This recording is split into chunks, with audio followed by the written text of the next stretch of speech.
관조반야는 실상에서 묘용을 일으키는 겁니다. 실상에서 인연을 따라 묘용을 일으킵니다. 일체 사물을 관조하는 묘한 지혜입니다. 관은 묘한 지혜이며 부사이한 지혜입니다. 바로 대방광불 화엄경에서 이야기한 현의 가운데 오묘한 현입니다. 관상으로 일체 사물을 봅니다. 그래서 진공의 이치를 증득합니다. 진공은 인아도 없고 형상도 없습니다. 분별이 없는 진실한 지혜입니다. 이때 일체법을 비춥니다. 형상이 있는 일체법을 다 진여로 봅니다. 바로 진공입니다. 이것이 바로 무명실상이고 진상입니다. 그래서 색즉시공이라고 합니다. 이것이 바로 관조반야입니다. 문자반야는 문자는 표현해서 전달하는 것입니다. 이치를 표현해서 전달해야 하기 때문입니다.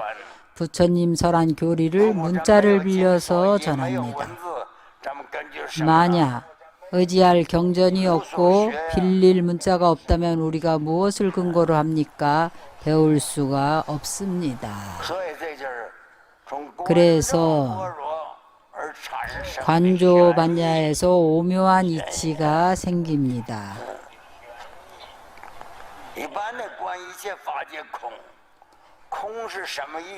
일반적으로 일체법이 공하다고 관합니다. 공이 무슨 뜻인가 하면 분별이 없는 것입니다.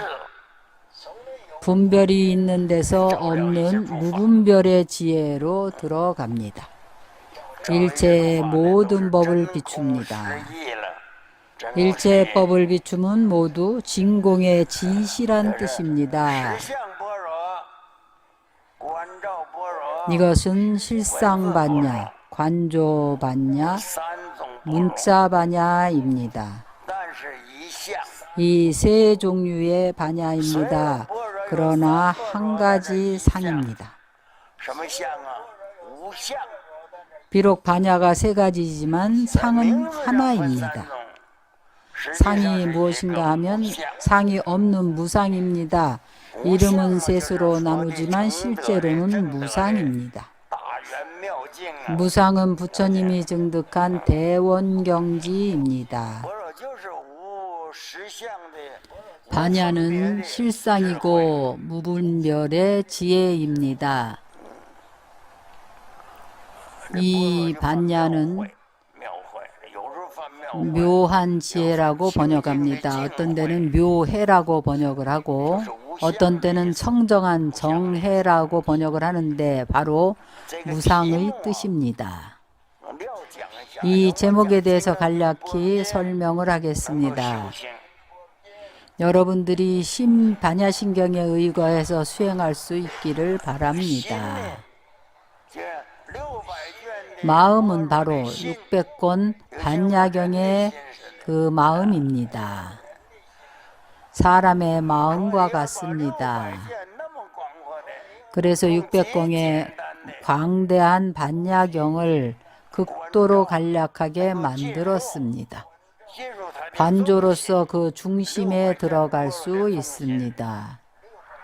600권 반야의 중심으로 사실 반야는 바로 마음입니다. 반야가 바로 마음입니다. 지혜는 형상이 없습니다. 그러나 이 마음에는 체상용이 있습니다. 대방광불 화엄경에서 말하는 체상용입니다. 이 세 가지를 합한 것이 바로 반야입니다. 우리가 대승기실론을 강설할 때에 화엄경을 하기 전에 대승기실론을 강설했습니다. 자신의 마음에서 신심을 일으킵니다. 자신의 마음을 믿습니다. 무슨 뜻인가 하면, 왜냐하면 우리가 한 번도 자신의 마음을 믿은 적이 없습니다. 불자들에게 부처님을 믿는지를 물어봅니다. 일반적으로 부처님을 믿는다 하면 부처님의 형상을 믿든지 부처님 마음을 믿든지 부처님의 경전 묘용을 믿는지 사람들에게 신심이 있는가를 묻습니다. 본인이 자신의 마음을 믿습니까?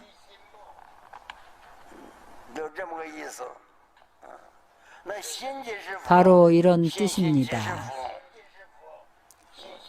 마음이 바로 부처이고 신심이 바로 부처입니다.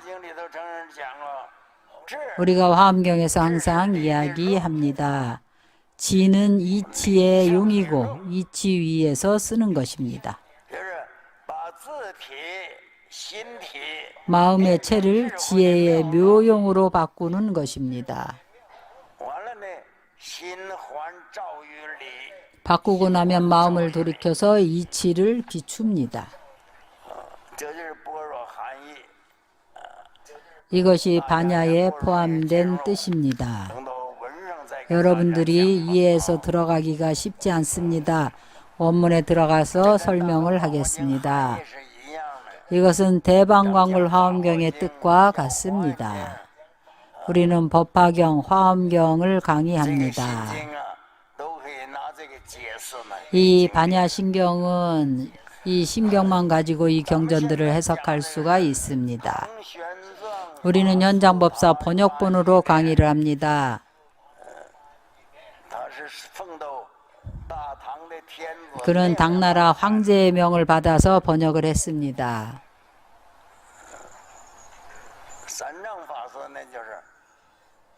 삼장법사는 바로 경륜론 3장을 통달한 분입니다.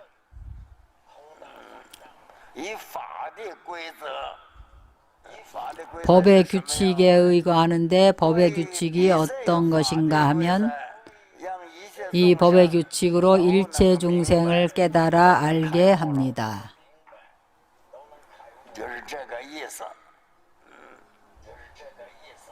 바로 이러한 뜻입니다.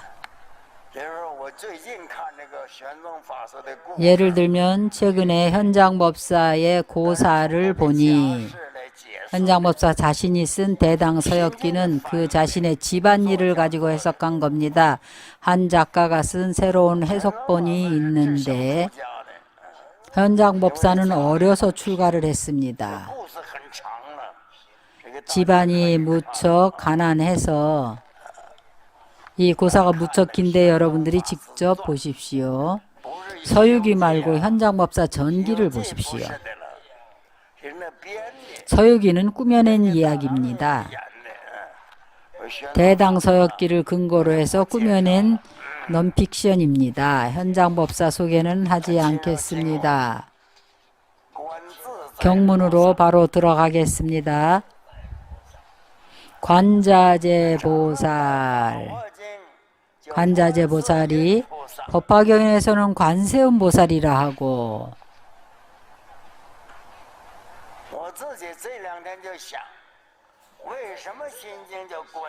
내가 요 이틀간 생각했습니다. 왜 심경에서는 관자재보살이라 하고 법화경 보문표에서는 관세음보살이라 했을까? 이 성자들의 명호는 그분들이 하시는 사업에 따라 명칭이 붙여집니다. 관자재는 자신이 닦아서 자제해진 것입니다.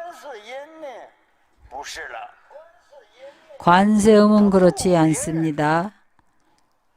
중생을 제도하고 중생들이 수행을 하게 합니다.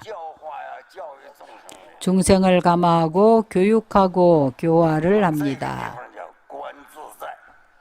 여기에서는 관자재라고 합니다. 보살은 통칭입니다. 보리살타의 약칭입니다. 가구교정입니다. 일체 중생을 깨닫게 합니다.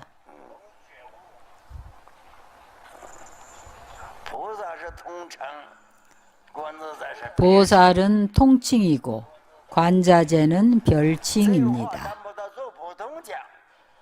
이 말을 보통으로 일반적으로 이야기하자면 누구든지 관하면 자제하고 관하지 않으면 자제하지 못합니다. 관은 사유수입니다. 누구나 다 관을 하지만 무엇을 관하는지입니다. 이 관을 능관과 소관으로 나눕니다. 소관은 경계이고 능관은 지입니다. 지혜로 경계를 관조합니다.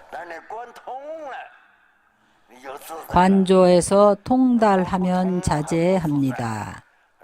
관조에서 통달치 못하면 자제하지가 못합니다. 시방세계가 원명하고 무예하게 관해야 합니다. 그럼 성취한 것입니다. 우리는 이렇게 관하지를 못합니다. 우리는 속죄를 관해서 무엇을 관하든지 집착을 합니다. 자제하지도 해탈하지도 못합니다.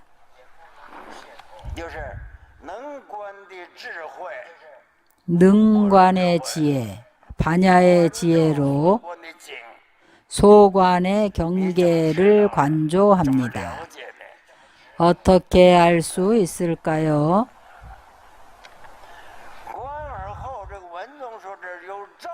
관을 하고 나서 글 가운데에 비춤이 있습니다. 한번 관하는 것이 조견오온계공, 관이 곧 비춤, 조입니다. 관은 보는 것인데 눈으로 보는 겁니다. 보살은 지혜로 비추어 봅니다. 광명이 조견입니다. 조에는 비추는 데는 능소가 없습니다. 밤에 어두울 때 우리가 등불 하나로 어두운 집안을 등불로 밝히면 비추는 것은 등불이고 비춤을 받는 것은 집안의 경계상입니다. 이 둘은 사실 둘이 아니고 하나입니다. 광명이 있으면 어두움은 사라집니다. 관은 지혜가 있는 것입니다. 지혜로 세간과 출세간을 인식합니다. 세간 출세간에 한 법도 세우지 않습니다. 만법이 다 공합니다. 이렇게 관하면 성취를 한 겁니다.